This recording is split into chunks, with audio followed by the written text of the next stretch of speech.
లీడర్లంతా ఇప్పుడు ఆ సూర్యునితోనే పోటీ పడుతుండ్రు. మీదికెళ్ళి నిప్పులు కురిపిస్తున్నా సరే నువ్వా మేమా అన్నట్టే తిరుగుతున్నారు. ఎర్రటి ఎండల కూడా అస్సలు వెనకకు తగ్గకుండా నడుస్తున్నాయి పార్టీల ప్రచారాలు. అదేందో కానీ పబ్లిక్ కూడా ఎండను లెక్క చేస్తలేరు. మీటింగ్లకు జోరుగానే పోతుర్రు. నెరీ సీఎం జగన్ సార్ మీటింగ్ ఉన్నదంటే చాలు రోడ్లన్నీ కిక్కిరుస్తున్నాయి. ముచ్చట్లు పటాకుల తీరుగానే వెళ్తున్నాయి. జేజేలు గట్టిగానే మోగుతున్నాయి. అగ చూడుర్రి. ఏకంగా 99% హామీలను మేనిఫెస్టోలో చెప్పినవి నెరవేర్చి మళ్ళీ ఆ మేనిఫెస్టో తీసుకొని వచ్చి ప్రతి ఇంట్లోనూ ఇచ్చి అక్క మీరే టిక్కు పెట్టండి అని చెప్పి మళ్ళీ ప్రజల ఆశీస్సులు కోరుతా ఉన్న పాలన ఎప్పుడైనా జరిగింది అని అంటే అది ఈ 59 నెలల కాలంలోనే మీ బిడ్డ హయాంలోనే అని చెప్పడానికి గర్వపడతా ఉన్నా. చేసేదే చెప్తాము, చెప్పింది చేస్తాం. మాట ఇచ్చినాక అస్సలు మడమ తిప్పం అన్నట్టే గట్టిగా చెప్పిండు సారు. మిట్ట మధ్యాహ్నం రెండిటికి మీటింగ్ పెట్టిన మాచర్లలో మస్తుకొచ్చిండ్రు పబ్లిక్. సారు ముచ్చట్లకు సిద్ధం అన్నారు. సై అంటే సై అన్నట్టు చేసిర్రు. ఇక జూట ముచ్చట్లు చెప్పుకుంటా తిరుగుతున్నారని చంద్రాలను పొత్తులు కూడిన దోస్తులను గట్టిగానే ఆర్చుకున్నాడు ముఖ్యమంత్రి.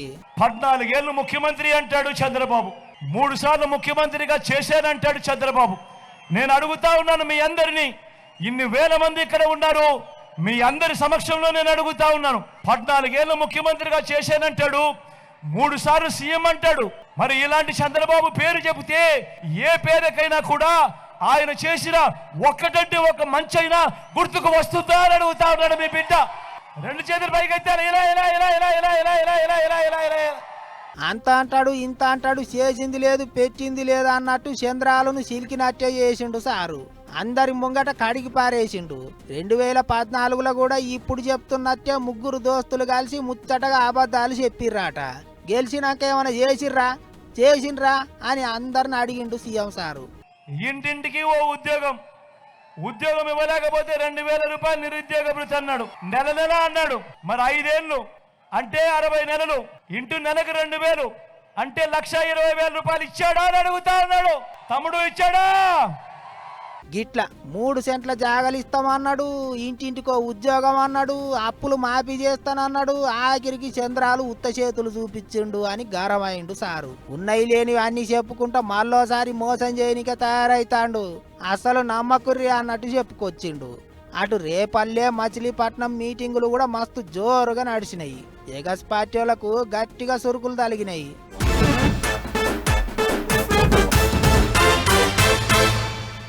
హైదరాబాద్కి వెళ్ళి ఢిల్లీకెంచి ఈడీ ఆఫీస్కెంచి తీహార్ జైలుకెంచి సిబిఐ ఆఫీస్కెంచి మళ్ళా తీహార్ జైలుకు, నడమ కోర్టుకు 40 దినాల సంధి. కవితక్కను అటు నుంచి అటు ఒకటే తిప్పుతున్నారు. అక్క బెయిల్ అడిగినప్పుడల్లా సాక్ష్యాలు తారుమారైతాయని చెప్పి మళ్ళా లోపటికి తోలిస్తున్నారు. మరిగా మళ్ళోసారి కోర్టులో ముచ్చట్టు నడిచినాయట. ఈసారి ఏమన్నారో చూద్దాం పర్రో సార్. ఇంకేమంటారు, మళ్ళరా పోయినరే అన్నారు. ఓడవని ముచ్చట అన్నట్టే అవుతున్నది మందు సీసాల కేసు పంచాది.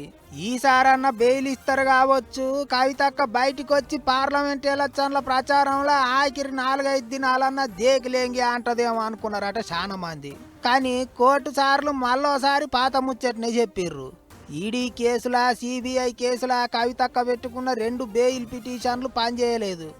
అక్క బయటికి వస్తే అంత ఉల్టా పుల్టా అవుతుంది అన్నట్టు కోర్టుకు చెప్పిర్రట ఈడీ సిబిఐ ఆఫీసర్లు. అందుకే ఈడిసేదే లేదన్నారట కోర్టు సార్లు. గిదే ముచ్చట మీద 2-3 దినాలల్లా ఢిల్లీ హైకోర్టుకు పోవాలని చూస్తున్నారట కవితక్క లాయర్లు. ఇంకో దిక్కు ఏమన్నా అడిగేది ఉంటే కెమెరాలల్లో అడుగుతున్నారు, కెమెరాలలోనే చూపిస్తున్నారు. అట్లా కాకుండా తానే కోర్టుకు పోయి హాజరేసుకుంటా అన్నట్టు అడిగిందట అక్క. సరేగా అట్లయితే అట్లనే కానీ అన్నారట కోర్టు సార్లు. అందుకే ఇక మంగళవారం తానే స్వయంగా కోర్టుకు పోతుందట. అట్లనే రేపటితోని తీహార్ జైల్లో కవితక్క కస్టడీ ముగుస్తున్నదట. అయితే ఎప్పట్లెక్కనే మళ్ళీ 14 దినాలు కస్టడీ పెంచుతారని ముచ్చట్లు వినిపిస్తున్నాయి. ఎట్లా బెయిల్ రాలేదు కాబట్టి గట్లనే అవుతుంది కావచ్చు అనుకుంటారట అందరూ.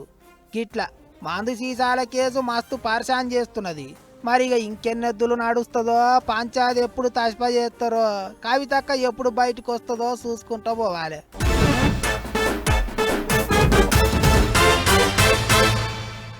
మళ్ళన్న ఏది మాట్లాడినా మస్తు గమ్మత్తుంటది. ఎన్నన్నా మీటింగ్ పెట్టినా ఇంకేడన్నా కూర్చొని కార్యకర్తలతోని మాట్లాడినా మళ్ళన్న ఏం మాట్లాడతాడు, మళ్ళన్న మాటలు ఎప్పుడు వినాలే అన్నట్టే చూస్తుంటారు. అంత గమ్మత్తుగానే మాట్లాడుతుంటాడు మళ్ళన్న. అగో అట్లనే ఇప్పుడు కూడా ఒక ఆడ కూర్చొని పెద్ద పెద్ద మాటలే మాట్లాడిండు. మరి అవి ఎప్పట్లెక్కనే గమ్మతి మాటలో లేకుంటే ఇంకేదనో ఇన్నాక మీరే చెప్తురు కానీ ముందుగాలైతే చూడుర్రి. ఇక చెప్పుకురా మళ్ళన్న. పంపించిన ఎందుకు పంపించిన లేదు, వాళ్ళు ఉండాలి,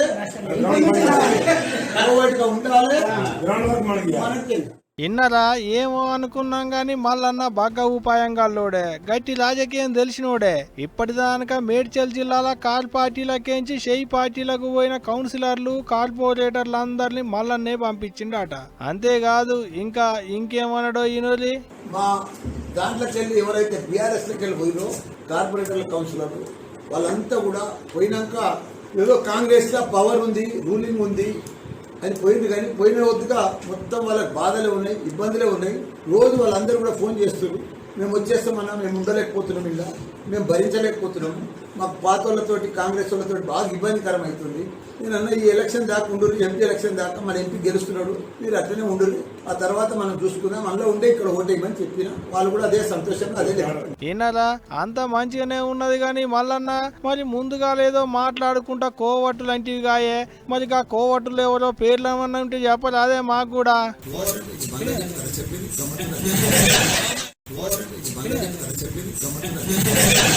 వా ఇన్నారు కదా మల్లన్న మాటలు ఎట్టున్నాయో చెప్పడాట. ఏదైనా ఒక్క పాలే చెప్తాడట, రెండో పాలు నేనెట్ట చెప్తా అన్నట్టే మాట్లాడుకొచ్చిండు. మల్లన్న ఏం మాట్లాడినా వైరలే అవుతుంది అంటుంటారు, తుమ్మితే తుఫాను, మాట్లాడితే ట్రెండ్ అంటుంటారు. నిజమే, ఇప్పుడు మల్లన్న మాట్లాడిన మాటలు తుఫానే అవుతున్నాయి తెలంగాణ రాజకీయాలల్లా. దొంగతనాన్ని కూడా దొరవతిగానే చేయాలన్నట్టే అందరి ముంగట అసలు గుట్టు బయట పెట్టిండు మల్లన్న. ఇప్పుడు గీ ముచ్చట సోషల్ మీడియాలో పట్టుకొని పొట్టు తిరుగుతుంది. మరి చూడాలే మల్లన్న మాటలు విన్నాక సొంత పార్టీలకేంచి పక్క పార్టీల షరీకైన వాళ్ళు ఏమంటారు, అసలు షెయి పార్టీ వాళ్ళు ఏం మాట్లాడతారు అనేది. గాని మల్లన్న మాత్రం పొమ్మన లేక పొగబెట్టినట్టు అధికార పార్టీలకు పోయి నిమ్మలంగా ఉందాం అనుకున్న వాళ్లకు కందల నిప్పు పెట్టి ఎలకల బయటికి గుంజినట్టే చేసిండు అనుకుంటున్నారట అక్కడి పబ్లిక్. బిర్యానీలు, టిఫిన్లు, మందు సీసాలు అన్నీ ఏమో కానీ ఎలక్షన్లు వచ్చినాయంటే చాలు నోట్ల కట్టలైతే మస్తు దొరుకుతుంటాయి. పుట్టలకెళ్ళి కట్ల పాములు బయటపడ్డట్టు ఎక్కడ చూసినా పైసల కట్టలే దొరుకుతుంటాయి. వేలు లక్షలు కాదు, 100 కోట్ల రూపాయలు చేతులు మారుతుంటాయి.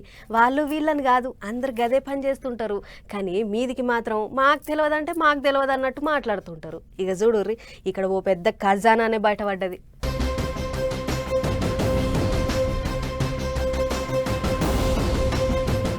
ఆగో ఆగో ఆగో లచ్చిందేవత బస్తాలకెళ్ళి కట్టలు రాలి పడుతున్నాయి.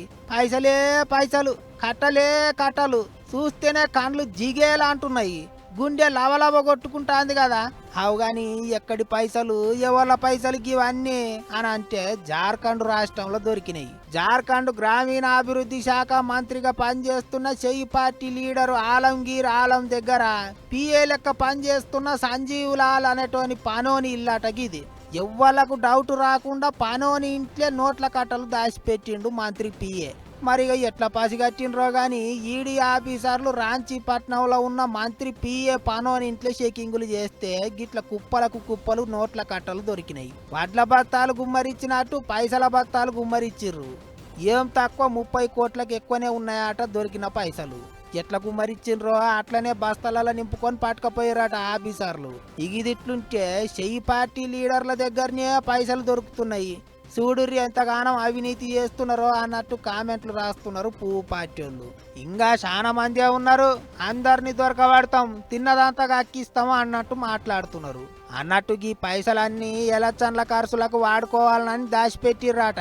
అందుకే ఎలక్షన్ల సంఘం ఆఫీసర్లు చర్యలు తీసుకోవాలి అని మాట్లాడుతున్నారు పువ్వు పార్టీ వాళ్ళు.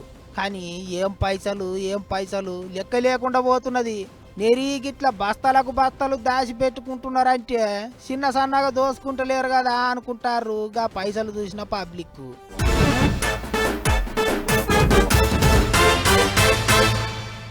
ఎవళ్ళ మీద నన్న కోపం ఉంటే ఆ కోపం ఎట్లా తీర్చుకోవాలా అని తీరు ప్లానింగ్లు వేస్తుంటారు. ఎక్కడ దొరుకుతాడా అన్నట్టు ఎదురు చూస్తుంటారు. అట్లనే ఎమ్మెల్యే రాజాసింగ్ సార్ అంటే పడరానోళ్ళు కావచ్చు, ఏం చేసిర్రో చూడుర్రి. ఎక్కలేని పార్షాన్లన్నీ ఎమ్మెల్యే రాజాసింగ్ సార్కే వస్తుంటాయి. వాళ్ళు వీళ్ళు ఫోన్లు చేసి బుగ్గులు పట్టించుడు, మెసేజ్లు పెట్టుడు, దాని మీద సారు పోలీసు వాళ్ళకు షికాయతు చేసుడు నడుస్తూనే ఉంటది.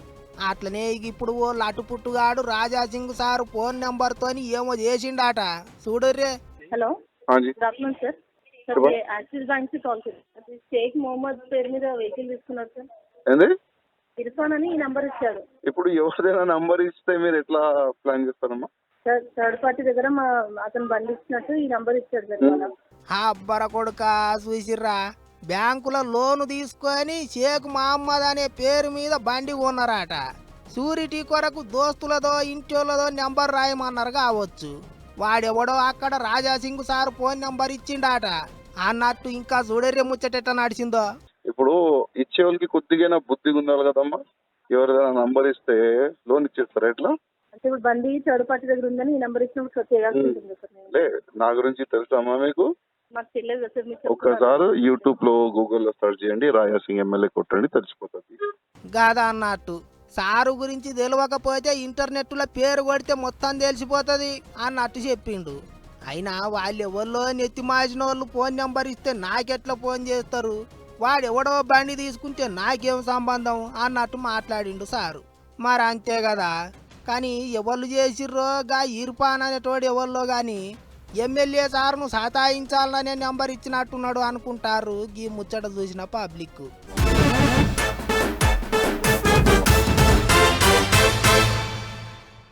అంటనీయడు ముట్టనీయడు, ఇంటికి పోతే కూడా కలవడు అని మాజీ సీఎం కేసీఆర్ సార్ మీద పడరాని పార్టీ వాళ్ళు, పడరాని లీడర్లు తీర్ల దుబ్బెత్తిపోస్తుంటారు.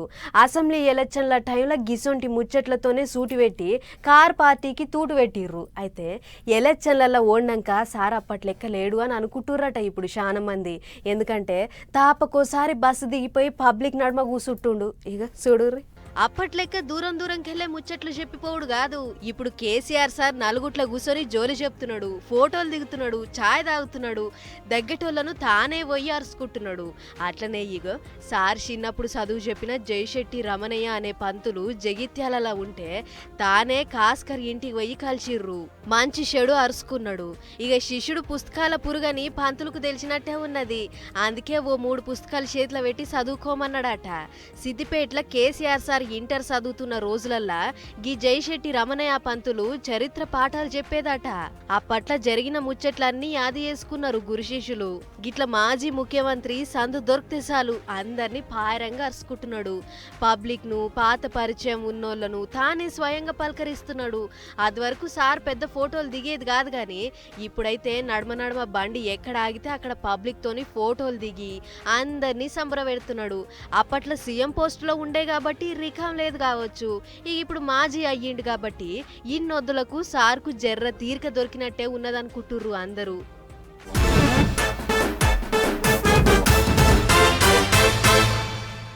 ఏం కాలమో ఏమో పొర్రి, పొద్దంతా ఎండలు కొడుతున్నాయి, పొద్దు మూక్తే వానలు పడుతున్నాయి, ఓ రోకు అగడ తోలుతుంది, నడుమధ్య రాత్రి కడసాలు పెడుతుంది, ఓ రోకు సూరన్న, ఇంకో రోకు వానదేవుడు పొంటలు పెట్టుకున్నట్టే చేస్తుర్రు.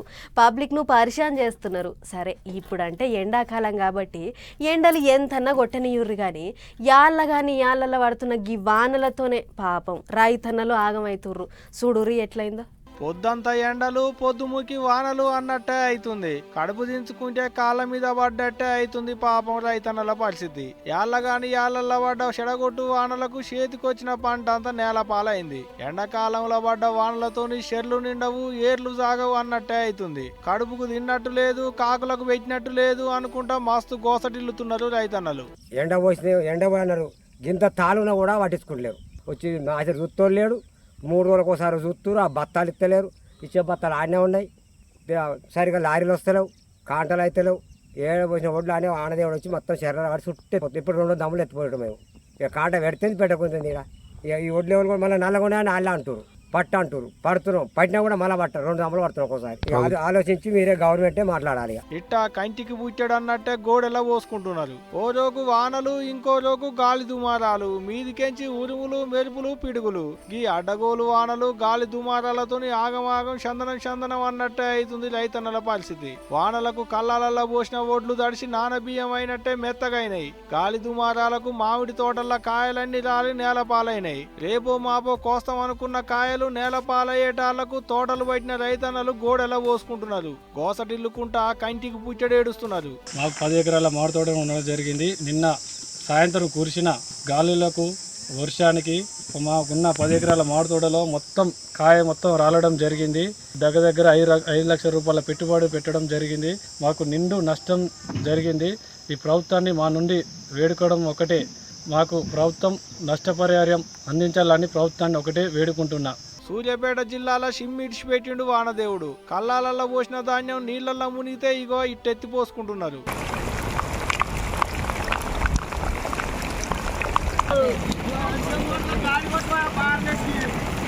ఇక ఇదిట్టుంటే ఇటు నష్టపోయిన రైతుల్ని మందలియడానికి లీడర్లు శలకల బాట పట్టిర్రు. పాలకుర్తి ఎమ్మెల్యే యశస్విని రెడ్డి, మాజీ మంత్రి ఎర్రబెల్లి సార్లు ఒకలెనక ఒకలు తోటల కాడికి పోయి నష్టపోయిన రైతుల్ని మందలిచ్చి వచ్చిర్రు. ఇటు చెడగొట్టు వానలతో నష్టపోయిన రైతులకు సర్కారోళ్ళు నష్టపరిహారం ఇస్తారట. ఎకరానికి నష్టపరిహారం కింద 10,000 దానికి ఇస్తాం అంటున్నారు సర్కారోళ్ళు. ఏదైతే గాని ఎండలు కొట్టినా రైతులకే తిప్పలా, వానలు పడ్డా రైతులకే తిప్పలా.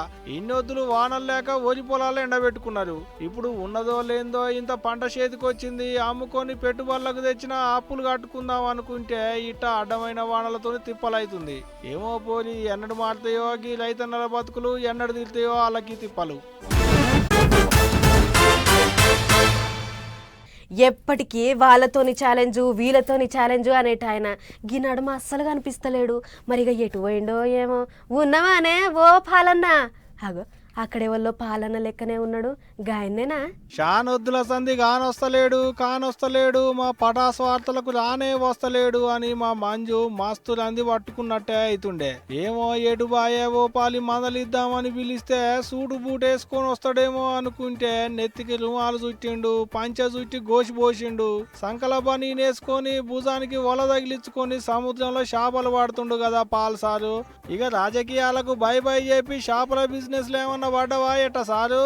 సరే తీ గదంతా మాకెందుకు గాని గా చేపల కథ ఏందో చెప్పరాదు జర ఓ పాలి మా వాళ్ళకు. నాకు విశాఖ ఎంపీగా కొండ గుర్తుకు ఓటేసి సీరియల్ నెంబర్ 14 ఒక్క అవకాశం ఇవ్వండి.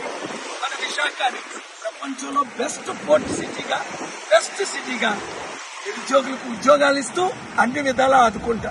ఇన్నరా ఇట్ట ఏడ తక్లీ ఉంటే ఆడికి గా ఏషం కట్టుకొని పోయేటి పాలన్న ఈ పాలి చేపలు పట్టేటోళ్ళ లెక్కనే ఏషం కట్టిండు. భుజానికి చేపలు వేసుకొని విశాఖపట్నం భీమిలి సముద్రం ఒడ్డుకు చేపల పట్టేతందుకు పోయిండు. అంతేకాదు వచ్చే ఓట్లలో కొండ గుర్తు మీద ఓటు గుద్ది పాలన్నను గెలిపిస్తే మత్స్యకారులకున్న తక్లీఫ్లన్నీ తీరుస్తారట. అయితే ఓట్ల కొరకే గిట్ట మత్స్యకారుల లెక్క ఏషం కట్టినవా ఏందే పాలన్న? ఏదైతే గాని మరి చేపలే యాపాడిపాడు ఉండొచ్చునో. సరే నిజంగానే సముద్రంలోకైతే దిగిండు గాని చేపల పట్టేతందుకే దిగిండో, లేకుంటే ఓట్ల ముంగట ఫోటోలకు ఫోజులు ఇచ్చేతందుకే దిగిండో ఎవరికెరక అనుకుంటూ అడపాడిపడనోళ్ళు. సరే తీయి మనకెందుకు గాయన్ని.